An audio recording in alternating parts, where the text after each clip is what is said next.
26મી જાન્યુઆરીએ દિલ્હીમાં કચ્છની સંસ્કૃતિની ઝલક જોવા મળશે, કારણ કે કચ્છના ધોરડો ગામની ઝાંખી કર્તવ્ય પથ પર પણ રજૂ કરાશે। 26મી જાન્યુઆરી રાષ્ટ્રીય પરેડમાં ગુજરાતના પરેડમાં ધોરડો ગામની ઝાંખી જોવા મળશે અને ટેબ્લોમાં રણ ઉત્સવ, ટેન્ટ સિટી, રોગન કળાની સાથે સાથે કચ્છની ખાસિયત એવા ભૂંગા, કચ્છી હસ્તકલા, સંગીતની ઝાંખી ટેબ્લોમાં જોવા મળશે।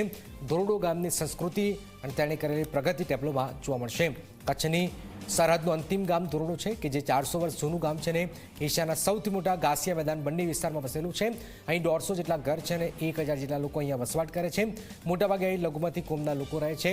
અહીં 600 ભેંસ, 50 ગાય, 50 ઘેટા બકરા, 10 ઘોડા, 40 જેટલા ઊંટ છે। મુખ્યત્વે તેના લોકો માલધારી છે, પશુપાલનના વ્યવસાયમાં સંકળાયેલા છે અને આ ગામમાં તમામ અત્યાધુનિક સુવિધાઓ તમને જોવા મળશે। ગામના લોકોને 100% રોજગારી મળે છે। ગામના લોકો ટુરિસ્ટ ગાઈડ બનીને હસ્તકળાની વસ્તુઓ વેચીને રોજગારી મેળવે છે। અહીં રોગન સહિતની કળા વિશ્વવિખ્યાત છે, જેના કલાકારો રાષ્ટ્રીય કક્ષાએ એવોર્ડ પણ મેળવી ચૂક્યા છે।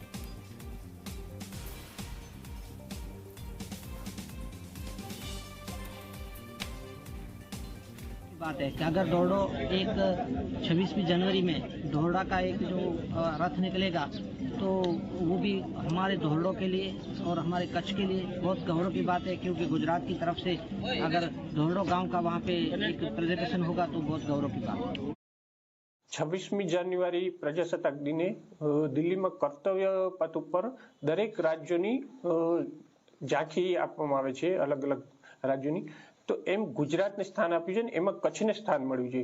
કચ્છમાં છે ધોરડો છે, અલગ અલગ હેન્ડીક્રાફ્ટ છે, એને સ્થાન આપવામાં આવ્યું છે અને એમાંની એક છે રોગાન કળા, જેને પણ આમાં સ્થાન મળ્યું છે, જે બહુ ખુશીની વાત છે। કારણ કે રોગાન કળાના કારીગર હવે બહુ જૂથ છે અને લુપ્ત થતી કળા છે।